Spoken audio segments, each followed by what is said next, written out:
Hi, everyone, and welcome to the Fat Doctor podcast. This is episode 12, season 5, and we are very fortunate today to be joined by a good friend of mine. I've got a friend. Look, see, I do have some. A good friend of mine, Molly, who is another GP. She's another doctor, and she's a weight inclusive doctor. And I know this is a very rare find, so very excited to have her here. Rather than doing that very awkward thing where I introduce her, I'm going to invite her to introduce herself. So without further ado, Molly, tell us about yourself.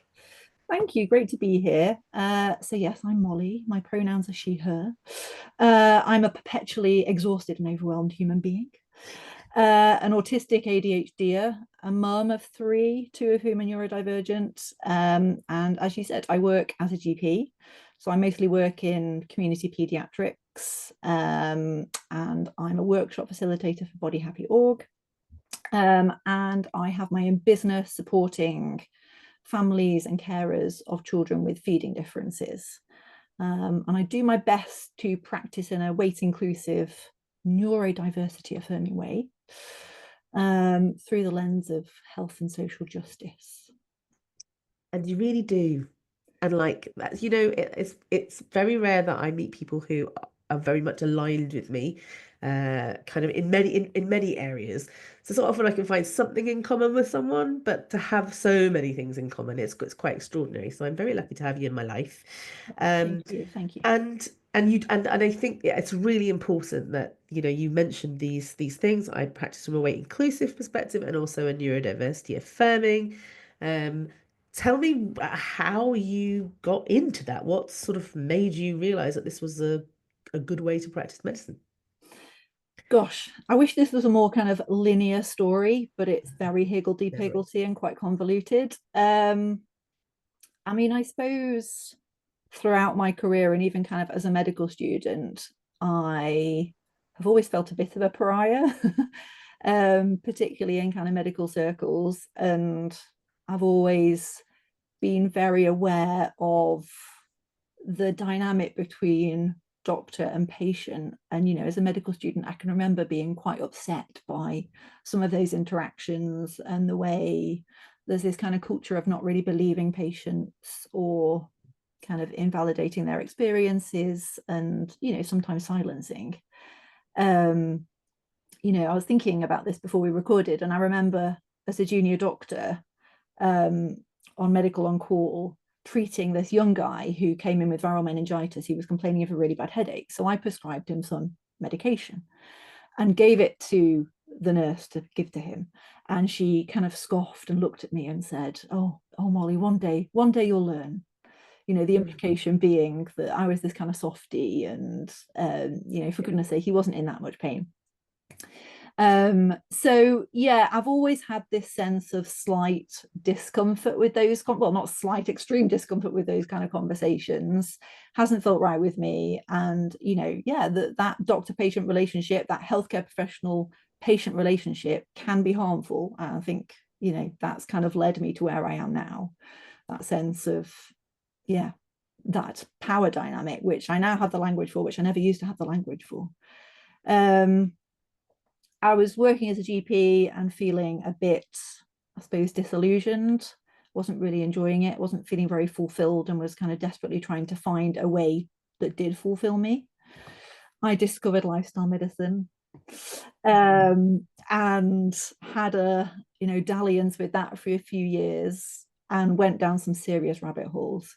Um, and I thought, like, I really felt like it was what I was looking for. I felt like it was going to allow me to practice from a more kind of holistic perspective.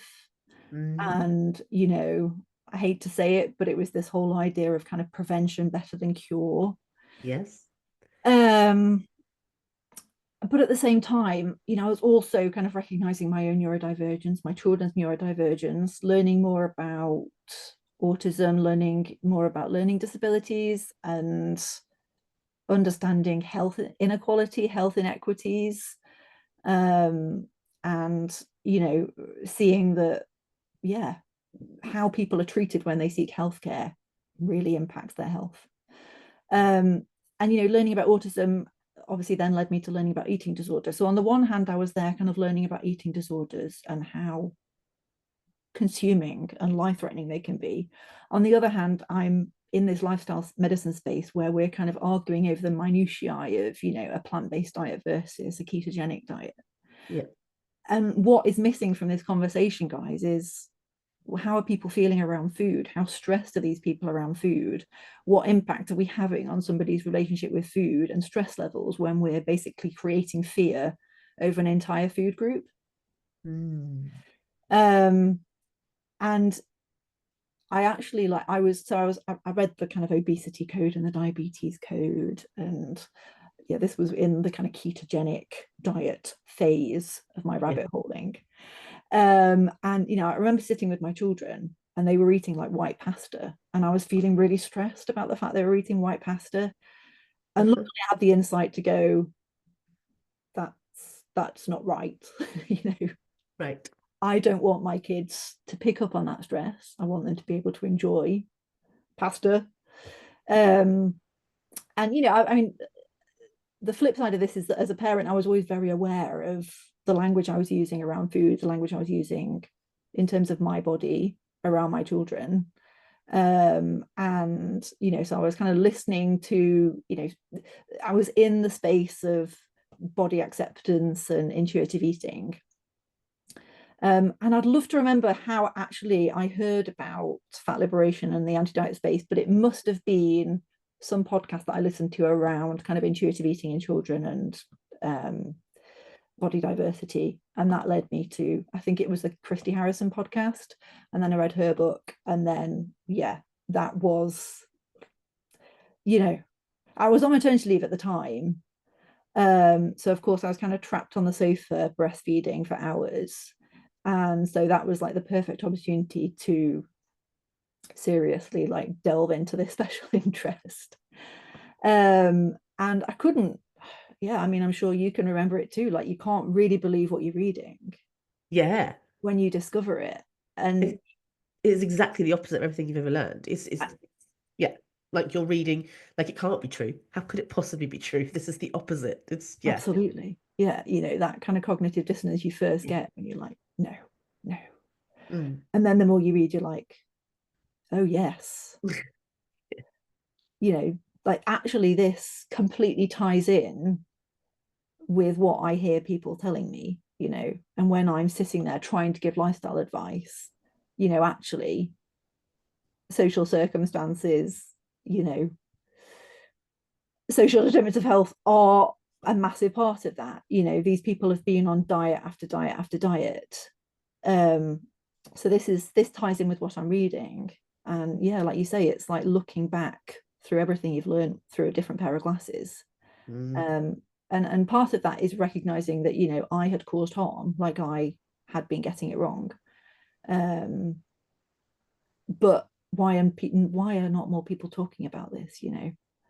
Um, and you want to tell everybody, don't you? You like the world Yeah. should be talking about this. Why are more people not talking about this? But then it takes me back to the original experience you were talking about, where we, right from the start, as medical students, as junior doctors, are put in some very uncomfortable positions, which we accept because you are told from the beginning, you're very lucky to be here. We could Mm, replace you in a heartbeat, and we're investing all of this money into your education. You perform. Just perform like you're at a circus almost. You are there to perform a role, the role of doctor. And when people say things to you like, "Don't be silly," and they're basically implying this person is not in pain, yeah, it's really hard to turn around and say, "Excuse me, yeah, this this patient is saying they're in pain. We need to believe them," because the culture is we don't. The absolutely. culture is if they say they're in pain, automatically be skeptical. Make Yeah, them prove it. It's not, we don't come from a place of like innocent until proven guilty. It's the opposite, right? Like yeah, you're lying until you can prove that you're not lying. And so it's really hard to then come to our colleagues who often, we're all in the same position. Many of us, I reckon, a lot of us actually, deep mm, down inside are finding it quite conflicting that, yeah, on the one hand, this is how we're taught to behave, and on the other hand, it doesn't feel quite right, but this is how we're taught to behave. And also the systems are in place to ensure that we do behave this way, Yeah, completely. right? Like you have to. We were talking earlier before we press record about like ticking boxes, and sometimes you're just sitting there in front of a patient thinking, "This is the stupidest thing I could possibly ask of you, but I have to." Do. Mm-hmm. And so it's the system also makes it really difficult. So I often think like, why are more of our colleagues not talking about it? But it is quite difficult to stand up against the system and say, yeah, I know you all think this, but actually it's the complete opposite, by the way, and we should be doing Yeah. this instead. Yeah, Well, just do everything differently, absolutely. Yeah. quite hard. It is So hard. yes, lifestyle medicine. I had a minute long dalliance with it. You obviously went in there longer. I sort of Yeah, afraid so. Yeah. well, yeah, hey, actually, it got you to where you are today. So it's part of the journey, and I love that. And I think it's really interesting when you were talking about lifestyle medicine and also at the same time eating disorders because one I dare to say can often lead to the other. Um, Hmm. and yet oftentimes when we're treating eating disorders, we often are coming from a very weight-centric place, right? Diet culture, absolutely. Yeah. Diet Right. culture is rife within eating disorder treatment spaces. It's wild. Really wild. And Yeah. I don't want to touch I don't want to touch that too much today because I feel like we could just Yes, I hear go you. down a rabbit hole and never do anything else. And I have high hopes for this podcast that we might possibly follow my kind of original plan. Okay. So you mentioned you work in community pediatrics. I do, yes. Um, Tell us about your community pediatrics job. What do you do? Okay, so I mainly diagnose ADHD, Mhm. and I support and treat ADHD. I always feel a bit uncomfortable saying the word treat because I don't want to imply that I think it's something to be treated. But what I mean by that is I prescribe medications that can support some of the challenges that children with ADHD experience. Nice. Yeah. And of course, many of the children I see will also be autistic. Yeah. Um, and part of my job is to decide when I'm doing an ADHD assessment whether or not I think they need an autism assessment. And it just so happens, and it's absolutely coincidental and not at all planned, Uh-huh. that we're coming up on Autism Awareness Month. And I know, and I love the fact that you said, I treat the symptoms or treat some of the challenges of ADHD, and at the same time, very much do sort of have to think about and work with people with autism because the two, as we both know, go very much hand in hand. Yes. And so segueing slightly, but not too much, into the fact that it's Autism Awareness Month coming up. Uh-huh. 2nd of April is Autism Awareness Day, apparently, and April, the whole month of April is Autism Awareness Month. And this is very important to me because, as those people who have been listening to me for a while will know, I kind of am one of those late diagnosed ADHDers, autism Mm. and ADHD, who kind of went, oh, wow, look, my kids have it. And I think I might have it too. Um, and it was very funny when I finally sort of was able to say it out loud and talk Mm. to some of my friends, almost all of whom, by the way, are Or also, autistic, yeah. because we all hang around each other, don't we? And we can talk Yeah. about that in a minute. But and all of my friends were like, yes, yes. It wasn't like a shock. It was like, yeah, we Mm. we knew that. Thanks very much. And since then, have noticed other people have come to me and say, "Guess what, Asha?" And I'm like, "No, you don't say." That's me like bringing a bit of sarcasm into it. I learned about sarcasm. I've also taught my children about sarcasm. The other day, I said something sarcastically to my son, and he went, "That was That's it. sarcasm." I was like, "Yeah, you got it. Well done." Anyway, I would love to know your opinion about this. Some people say everyone's a little bit autistic, and this is all nonsense. It's a sham. You've Mm. been watching one too many TikTok videos. Uh, if you go and check, ask Google, it will tell you that autism is a lifelong developmental disability that affects how people communicate and interact with the world, characterized by differences in social interaction, communication, and behavior. Me personally, I struggle with both of these. I do not believe that we're all a little bit autistic. Me neither. Although I think it's fair to say that with most conditions, actually, not just with autism, not that I think autism is a condition, I should put that out there, but actually, it's often the case that people will be able to find certain traits or find certain things and go, yeah, that happens to me, of Yeah. course. That's Yeah. not the same as being autistic.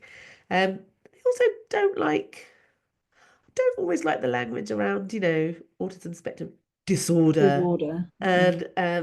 and developmental disability. Well, the disability bit, perhaps I think that doesn't bother me so much actually, but the sort of disorder, the way that we've medicalized it, and Yeah. also that we've said that the only way that you can be autistic is if a doctor Exactly. gives you a tick, does an assessment, and finally gives you the kind of like, I'm signing you off, congratulations, and then you're allowed to kind of claim, which is odd because you spend what, half an hour, 45 minutes, an hour max with a doctor once in your life. That's not the same really as living an entire life and knowing Yeah. your own brain and body. But I would love to hear your much more sort of experienced and learned opinion on this, please.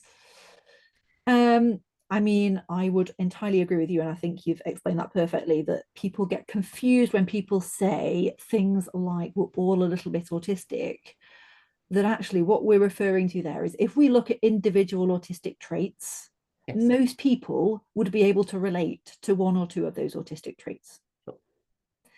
And that's what people get confused with. But actually, when we look at, somebody who's autistic, they have a number, many of those autistic traits. Yeah. Similarly, I could describe, let's say, for example, me personally, I'm very sensitive to smell. Yes. And other people will say, oh, that's just normal. I don't like the smell of fish, And it's like, well, okay, let's explore the difference there. Yeah. I can give you a story of when I was so distressed by a particular smell that I was consumed by hours, couldn't think about anything else. Yeah. That's different to not just liking it. So the context is really important, Right. and the kind of what's the word I'm trying to find? I don't want to say severity, but how extreme that reaction is also really relevant. Right. Very much so. I was walking in the park with my son the other day, and we went for a longer walk than I was expecting, and I noticed him getting more and more withdrawn, and I could see like he was getting really upset. And he is particularly sensitive to sound and always has been. And then he turned around and went, woodpecker.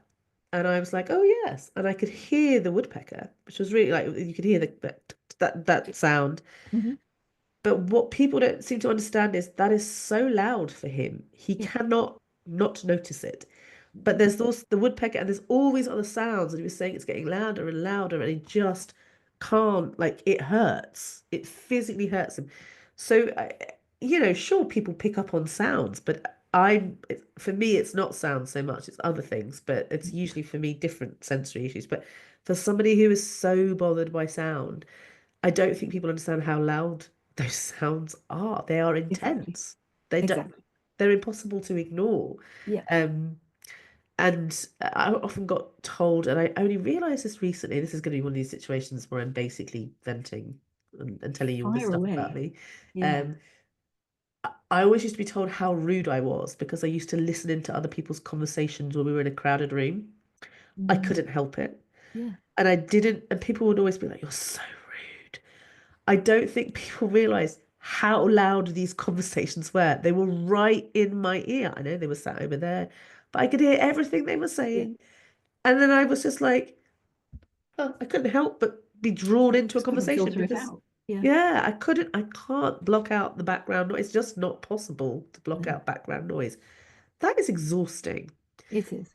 And that is, of course, sorry, I didn't mean to interrupt. No. I will let you get back to it. But you were talking about the difference between I don't know, the intensity or the way that it's perceived with the sensory differences. And are there other things other aspects that kind of differ, do you think, from person? Yeah. So, I mean, I would describe being autistic as kind of experiencing the world differently, communicating differently, um, experiencing and expressing emotions differently, um, you know, enjoying predictability,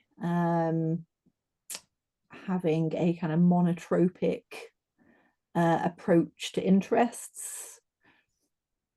Yeah. And of course, the other really important point I'd like to make is that everybody who's autistic is different. Yes. And all of these things will affect each autistic person very differently. Um, but when people say, "Oh, we're all a bit autistic," or "We're all a bit on the spectrum," it's really invalidating, really invalidating. Um, and a diagnosis for somebody can be really life-changing. Yeah.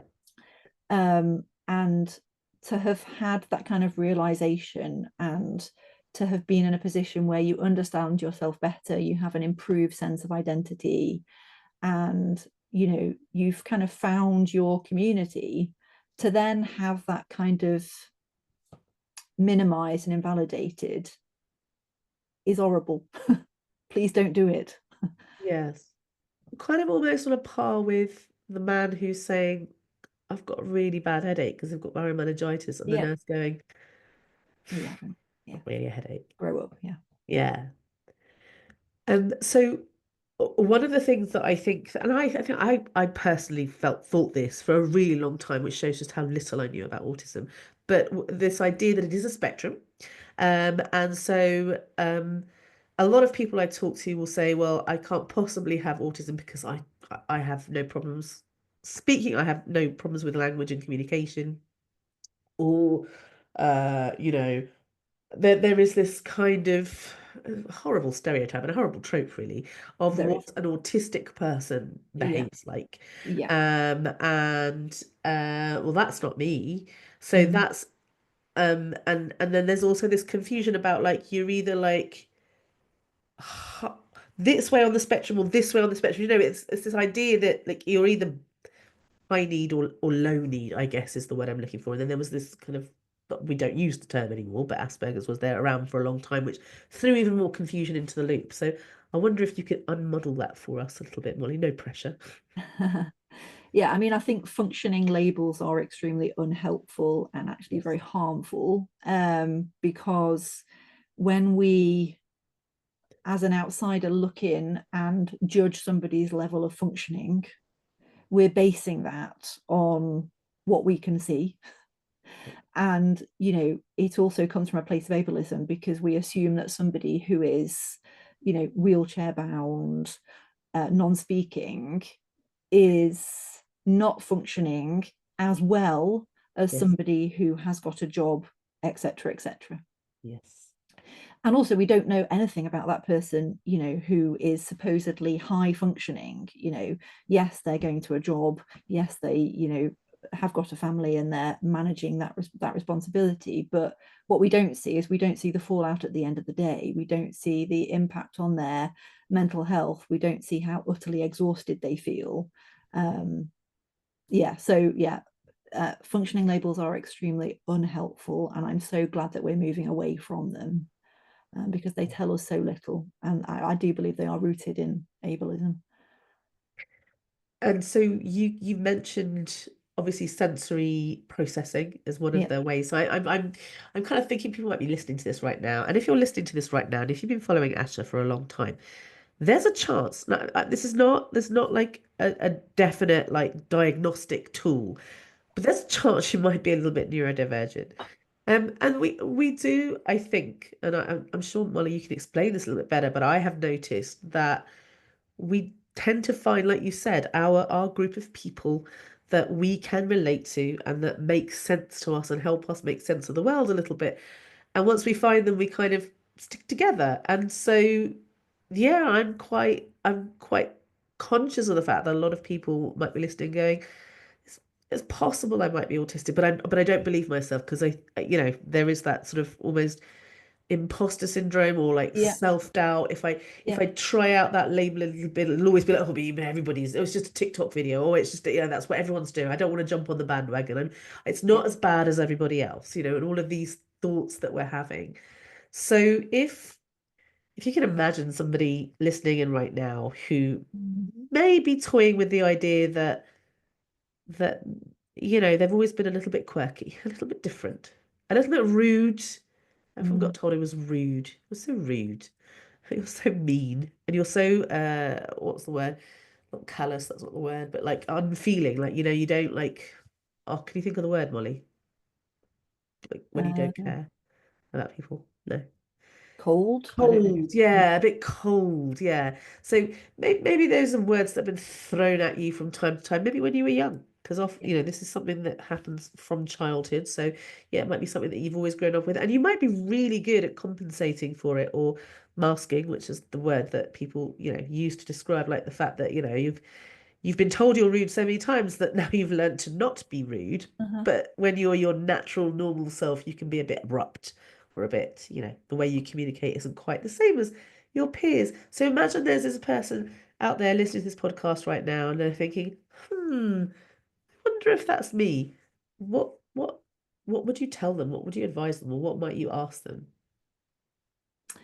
Um, I mean, I suppose the first thing I would say to somebody is, usually if you're thinking it and wondering, you probably are. Yeah. And I think, yeah, your point about us finding each other is really relevant. And if most of your friends are autistic, there's a reason for that. Yeah. You know, have you heard of the double empathy phenomenon? No, tell us. Okay, so this was a theory which was written by a man called Damien Milton, who's an autistic academic. And it was in response to this idea that autistic people are kind of lacking empathy. Mm. And actually, what he said was that it wasn't a lack of empathy, it was a mismatch in empathy between neurotypicals and autistic people. So it was that mismatch in how people experience and express empathy that was causing neurotypical people to see autistic people as lacking empathy. Wow. So if we think about why it might be that you're autistic and you naturally have found yourself around autistic people, it's because there isn't that mismatch. Obviously we'll all be different because we're all individuals, but there will be those commonalities which will mean that we're kind of coming from the same place and there's not that mismatch. That's just so awesome. What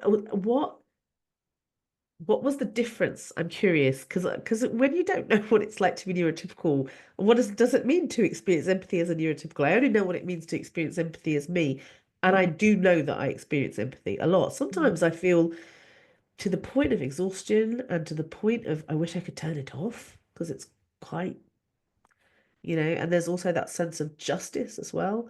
It has to be fair, and if it's not fair, I cannot tolerate it. Mm-hmm. Yeah. I mean, me too. So I wouldn't be able to tell you very much Yeah. about the neurotypical experience of empathy either. And actually, how I came to my autism diagnosis was first of all recognizing that I was a highly sensitive person, then recognizing that I was an empath, and then that kind of yeah, then autism came off the back of that.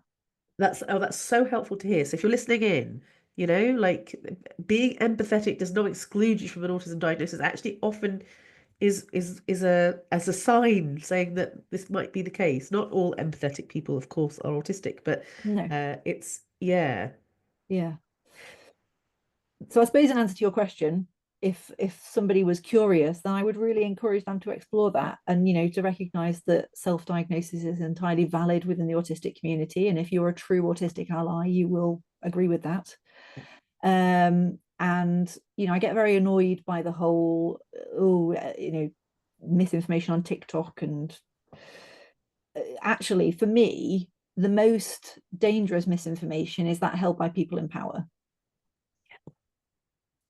um you know TikTok videos, they can be helpful. I'm sure some of them are unhelpful and do have some misinformation, but like I said, I'm less concerned about that than I am somebody who should know better and is in a position of power that holds misinformation about autism. And certainly when I think about my own teaching at medical school around autism, and actually the way I used to approach autism even until 10 years ago, it was so outdated, and I cringe so badly when I think about the things I used to think and say about it. right. um Ditto. yeah. And I would say it was probably less than 10 years. I've had, I've been awakened much more recently, and I love that you mentioned self-diagnosis because I think that's really important. we were talking, and I can't remember if we'd pressed record or not, but we were talking about the idea that you know it's only supposedly valid once you have this diagnosis from a doctor, Mm. who says this is it, congratulations, you have passed, you are officially autistic. And until then, it doesn't feel valid, doesn't feel real. Do you agree, as a doctor and as somebody who works, I know you predominantly diagnose ADHD, but I Mm. think actually the two probably feel the Yeah, same way. I think people with agree. ADHD also feel that way. I Uh-huh. don't have ADHD until a doctor tells me I have ADHD. Do you think that's true, or do you think self-diagnosis, I mean, you sort of alluded to it already, but could Yeah, no, I expand on think it? self-diagnosis is entirely valid. I think the diagnostic criteria has some updating to do, shall we say. And, it is based on boys from a long time ago. Yeah. Um, so yes, no, I very much believe in self-diagnosis. But on the other hand, of course, I do understand, and I sought a diagnosis for myself. Mhm. And the reason I did that was for me personally, I needed the external validation. I needed somebody else Yeah. to agree with me. Um, Yes. and I completely understand why people would feel the same way. Yes, absolutely. Yeah. Both things are absolutely true. I think self-diagnosis is very valid. I also completely understand the need to then have somebody say, yes, because, and I think that's part of being neurodivergent is that we really need to understand, Yeah. and we won't stop until we do. And then once we understand, then we're like, oh, okay, good. And so for me, there is this part that's just like, but I just need some confirmation, please. And then that will stop the questioning and the ruminating and the is it or isn't it? Or, all of that. You might silence those voices, I guess. Is Yeah. I wish I could have another assessment now, actually, because I'm kind of, so I was diagnosed in 2021. So I'm kind of 4 years down the line. And I feel like I would answer the questions differently now to how I did 4 years ago because, I've kind of understood myself a little bit more. I've unpicked what is me versus what is my authentic self versus what is my kind of, camouflaging self. Yeah. What have I taught myself to do versus what actually feels right. Yeah. um Yeah. yeah. We are two doctors who, as you said, as we were talking earlier, see between 30 to 35 in general practice, 30 to 35 interactions per day, Mm. each one lasting 10 to 15 minutes longer. It depends how efficient you are. Each one being extremely high risk and Mm-hmm. requiring a lot of risk assessment, each one requiring your full attention. Yeah. We voluntarily chose. I mean, I'm sure we could go back and figure out what we did, but we did choose to go into this profession, and we were in this profession, have been in this profession for quite some time. It's not the ideal profession for an autistic person, but yet here we are, and we're not the only two. I'm sure of it. What's that about? Gosh, that's a big question. I don't know. I mean, I'm always actually quite surprised by how many autistic people do thrive in general practice. Yeah, um and I hear lots of people talking about kind of really enjoying the decision making, really enjoying the diversity, moving quickly, more so people with ADHD, but moving quickly between each patient. yeah. um so again, I guess it comes back to kind of, yeah, everybody being a little bit different, even if we are all autistic, and it working for some and working for others. But yeah. But the point is that we go home and we are exhausted, but in a way that I'm not sure all of my GP colleagues experience exhaustion. No, that is a very good point. That is a very good point, actually. Yes, even those people that thrive, Yeah. yeah, how much do they have left to give by the end of the day? Oh gosh, yeah. You and I can't. There is a limit to how much I can do of that. It's just physically limited. Mm. My brain simply doesn't have the capacity to do more than. And for me, it was 2 days, but that was before. I'm sure I couldn't do one now. But yes, it's an interesting thing. I wonder, you mentioned about the fact that a lot of the research is done on boys, and we Mm. know that statistically speaking, boys are far more likely to be diagnosed autistic Mm. than girls, and when I say boys versus girls, I very much include me in the girls category. We both know that I do not identify as a girl or a woman. So I guess it's those of us who were socialized from a young age as girls, Yeah. and therefore this very much fits. Um, th- there are many people who have told me that there is a difference. And do you know, or can you explain why perhaps we are more likely to diagnose boys, statistically speaking, than girls? Mm. I mean, I think it very much comes back to that research and the diagnostic criteria being based on boys. Right. Those stereotypes that we hold. And I think about my understanding of autism before I entered this space, was kind of based on those Rain Man stereotypes of boys that, sit and watch trains and aeroplanes and can recite, all the railway tracks across the UK. And when I was referring to myself, I guess, I was talking about unpicking how much of me is my authentic self versus me masking. Yeah. And I think that's true for a lot of women, and actually probably young girls. We are conditioned as girls, females, women to behave in particular ways, Yeah. which I very much think affects some of those autistic traits. So, particularly around kind of social communication, Right. which obviously means that we present differently, which can make that diagnosis, that diagnostic criteria quite confusing. See, looking back when I was very young, like, the earliest memories I have, I didn't socialize at all. I was that kid that was very much on the periphery, and I had only one other friend who was autistic.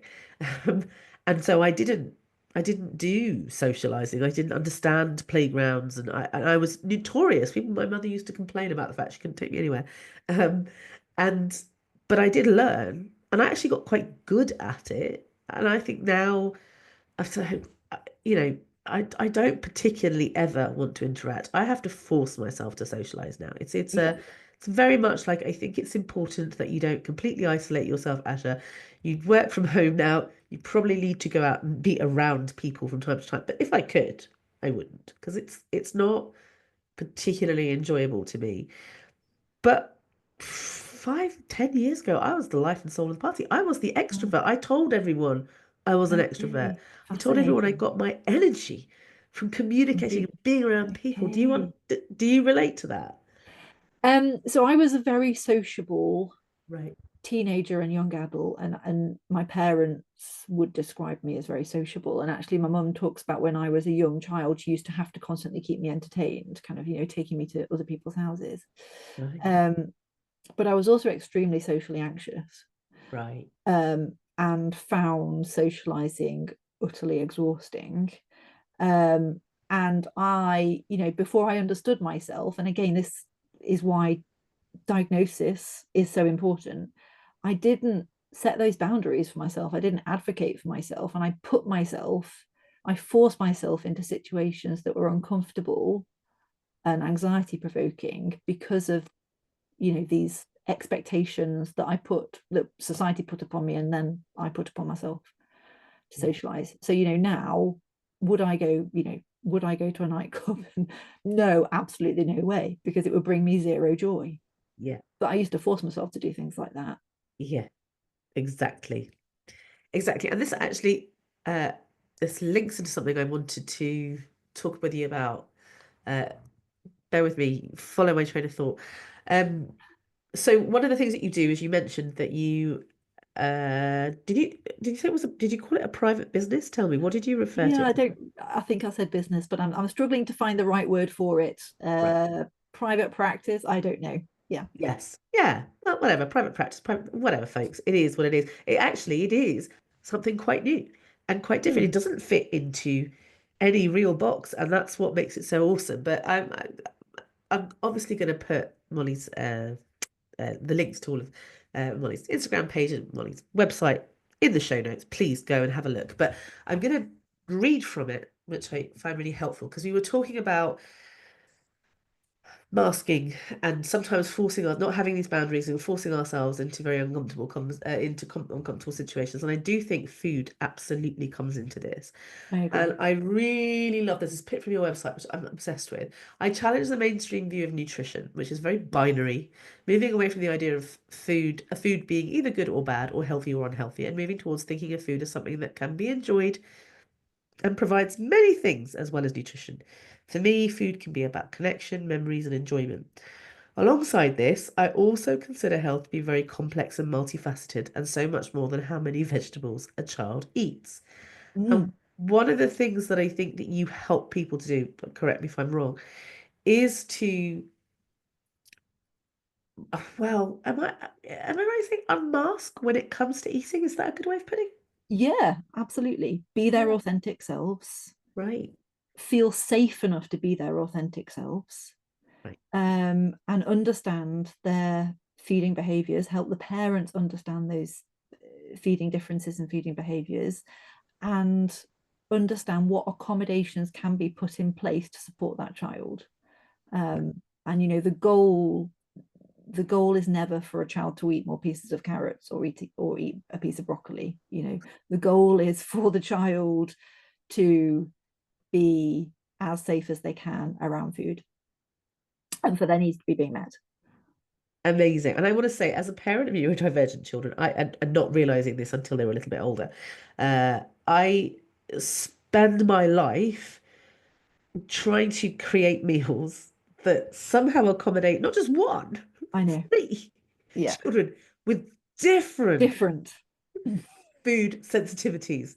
The taste of peppers, red bell peppers, delicious. Texture, absolutely not. Not a chance. Raw, God no. A raw tomato, disgusting. A cooked tomato, fine. And so on and so forth. And of course, there's also the additional thing with the ADHD of I Yeah. really, really, really love this food until I stop liking it altogether. Yeah. Done. So I'm often stocked up on stuff and then no, And then suddenly they'll change their minds. yeah, Yeah, and get that's bored not of for me it. anymore. Thanks. Yeah, It's quite exhausting. I it is. One of the things that I congratulate myself is that I never made them feel bad for this. Is that, and I didn't realize at the time that what was going on. I just knew that they were very quote unquote picky eaters. Uh-huh. And so I think there must have been some eye rolls sometimes. And but now I'm able to sort of say, well, I know why this is happening, and we talk about it. My kids are older now, Mm. but um, so what are some of the things that you come across in your line of work? Um, I mean, I would say that sensory preferences form a large part of what I support families with. Right. So, and that's much more than just the taste of food or even than just, the texture of food. It's about smells, it's about seating, it's about cutlery, it's about temperature, it's about the environment, the noise of other people eating, the noise of knives and forks screeching on plates, the kind of hustle and bustle. All of those things, can really impact a child's experience of around food. Um, what else do I see? I mean, I hear a lot of parents describe binge eating. They don't use those words, but they describe their child being, out of control around food and seeking, quote unquote junk food. Yeah. That's a really big part of what I see, particularly with ADHD kids. Um, and executive functioning challenges, which of course then plays into the parents, because if you've got a neurodivergent kid, chances are one of the parents will be neurodivergent, and so they may be struggling with the executive functioning around, like you say, feeding multiple different children with multiple different needs and themselves, on top of the exhaustion and energy that's involved with parenting a child with different needs anyway. Right. And there were so many things you said, and I was like, oh my gosh, all of those things. And we don't necessarily think about cutlery scraping against, No. plates, but that's so true.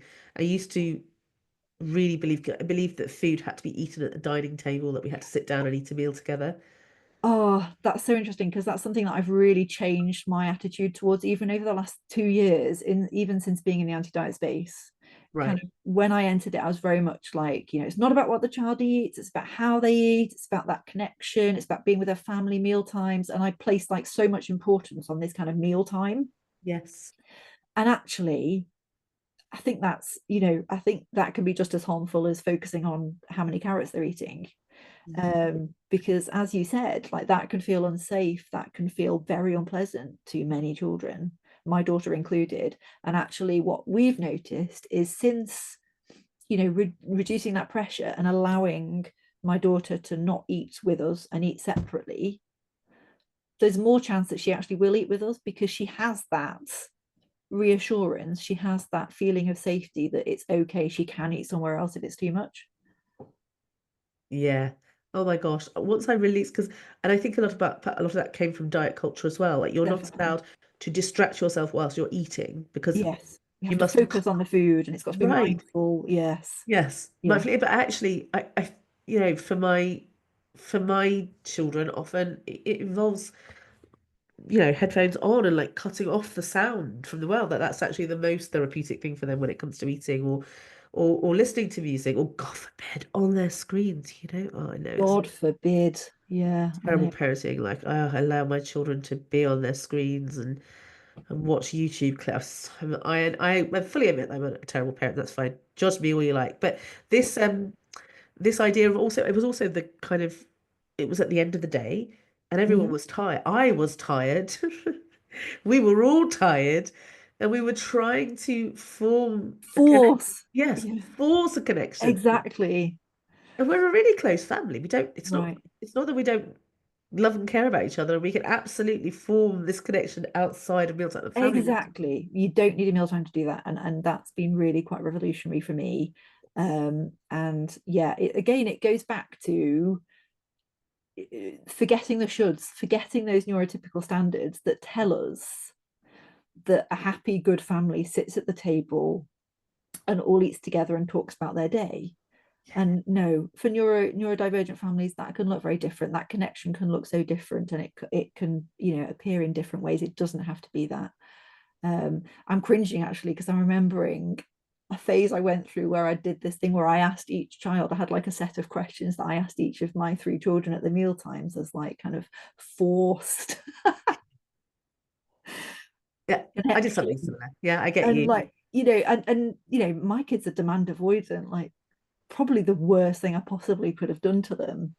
Um, yeah, you live But and this learn. we do, yeah. And again, I think this is where wellness culture, uh, you know, and diet culture kind of mixes in with everything else. And this, like you said, this idea of the good family, the healthy family, the right family does it this way. Yeah, And there are just a million different ways to be a family. And it also, again, there's a lot of ableism there. There's a lot of classism in there as well. definitely, definitely. So Yeah. much classism. So like, not everybody has a dining table to sit around, folks. And Exactly, not everybody has parents who are able to be at home at a suitable time for eating. Because that's the exactly, other thing. If you're working shifts and stuff, like you just can't be exactly. present. And so the idea that that's the only way you can do it is very frustrating. But I Yeah, learned those things growing up, and I was told that was the correct thing to do.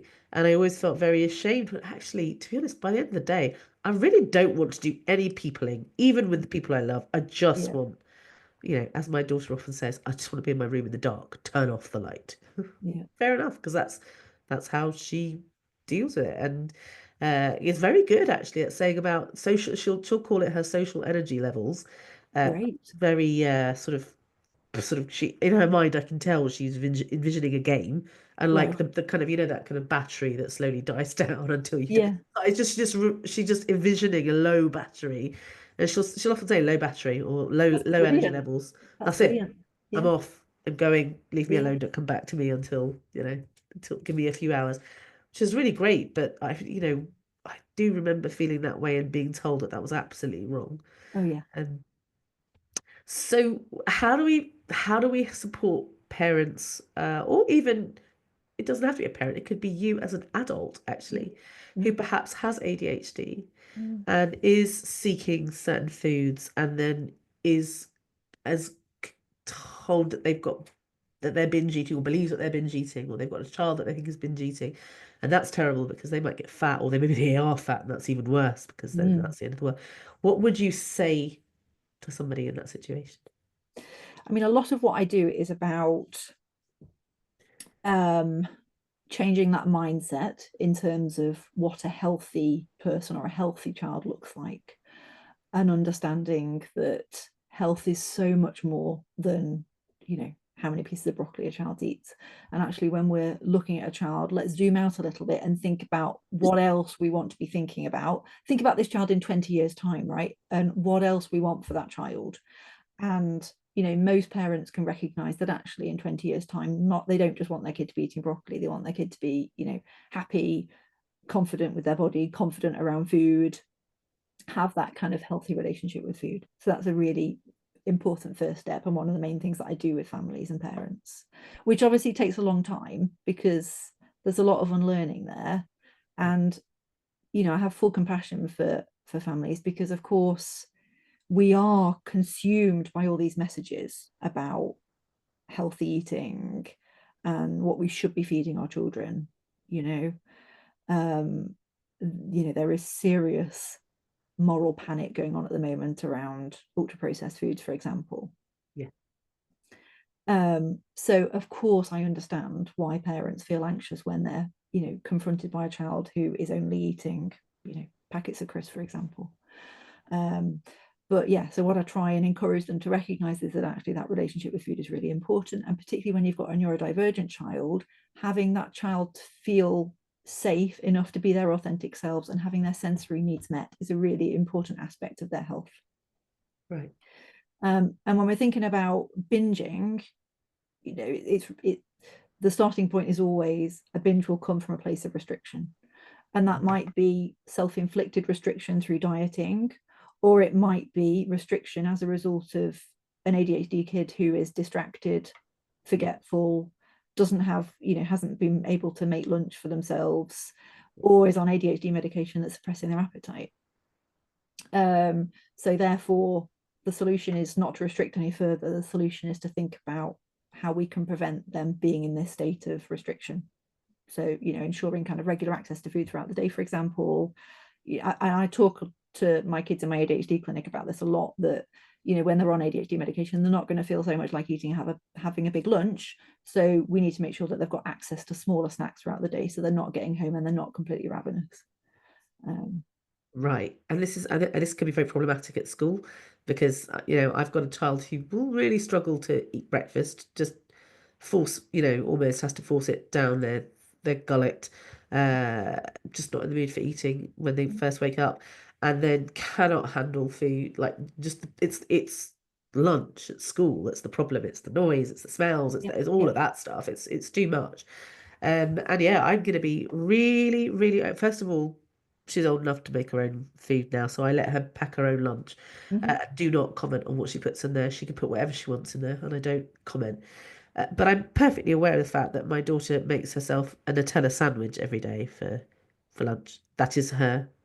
That is what she eats, and I don't comment. But that is, that is it. And I think that me a few years ago would really have struggled with that.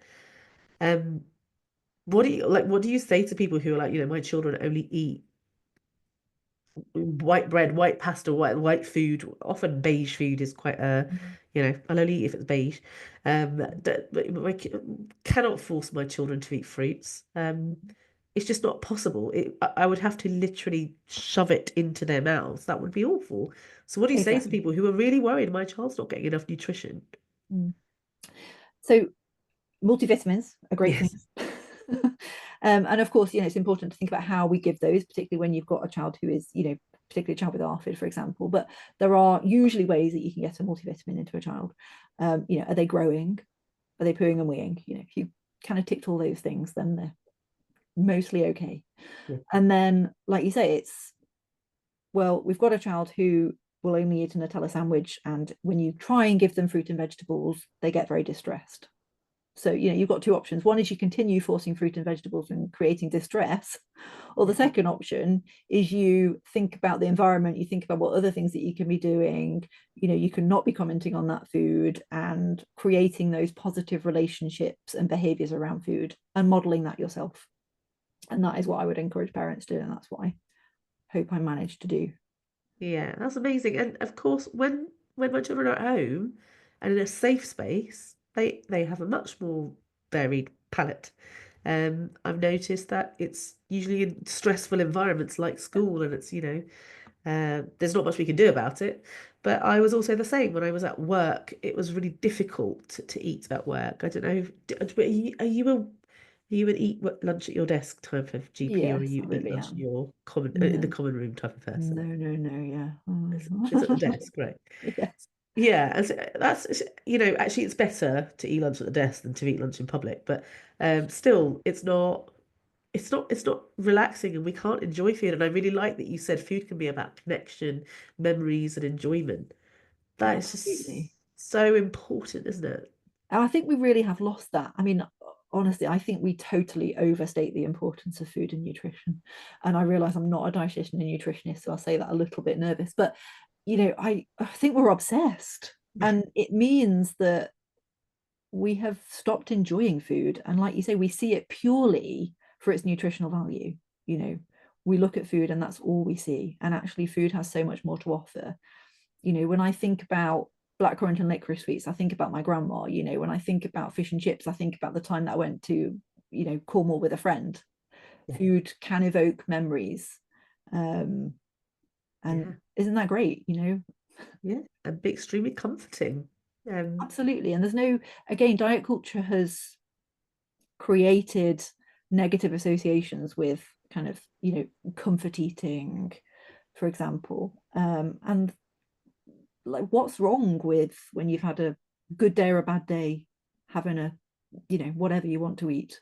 yeah, yes, and this is not judgment, but a lot of people will have a bad day and have a glass of wine. No judgment if that's what you do. But that is, in general, considered to be more acceptable than comfort eating. It's comfort drinking. But I think people are less judgmental, especially if you're a fat person that, you're not Yes. really allowed to eat to be comfort yourself. You might be able to get away with a glass of wine, but Yeah. not a cheeseburger or whatever it is that you're craving. Um, this has been an amazing conversation. I Oh, have really absolutely. appreciated Thank it. you. Yeah. Um, I'm sure a lot of people are going to have be feeling the same way. If someone's listening and they're like, "Ooh, I like this, Dr. Molly Moffat. Mm. She's rather incredible. How do I work with her? Uh, how do they work with you?" So you can email me. My email address is hello@drmollymoffat.co.uk. And my website is www.drmollymoffat.co.uk. And I would really love to hear from you. I love working with families and getting to know you. Yeah, and honestly, I feel like you are uh, meeting a need that really nobody else is meeting. There are very few people, and as somebody who has gone through the services and actually done this as a parent, I can quite safely say that there is no support around this area around you, and all of the support that's available out there is ex is laced with diet culture, and it's Yeah. kind of like we touched on eating disorders as well. Yeah. It's the support that's available is just so completely and utterly the weight centric that Mm. I don't feel comfortable taking my fat children to see somebody, even a nutritionist or a dietitian, who Yeah. specializes in neurodivergence, because I Yeah. don't think they're coming at it from a weight inclusive perspective. No. So I'm going to go out there and say you're the only one. You might not be, but I'm putting it out there that I think that you are. Well, you're the only one that I recommend. How's that? So I'm going to link you in the notes to this, whether you're watching on YouTube or if you're listening to the podcast. Just click on the link. Go to Molly's. Do you see adults as well? Or do you mainly just see children? Just children. Just Yes. children, yeah. Yeah. That's what I thought. So go to Molly's and pass it on. If you've listened to this podcast and you're like, oh, I know someone who's got a neurodivergent kid, please pass it on, because they are probably really struggling with it. I'm yet to meet a parent of a neurodivergent kid that goes, "Oh, meal times, piece of Easy cake." peasy, yeah. Easy. It's just not a thing. And it's not something we talk about, and it's something we're very ashamed of, and it's something that we keep quiet. Mm. It took me a lot to come out here and say, hey, I let my child eat a Nutella sandwich every day and I feel ashamed of it. I wouldn't have been able to say that a while ago because that does sound like very negligent parenting, and I'm sure I will be judged by certain people, but that's fine because that is the reality of my situation. So please pass this on, pass Molly's details on. Thank you. And honestly, thank you so much for coming on. I really appreciate you. Thanks so much for having me. It's been great to chat.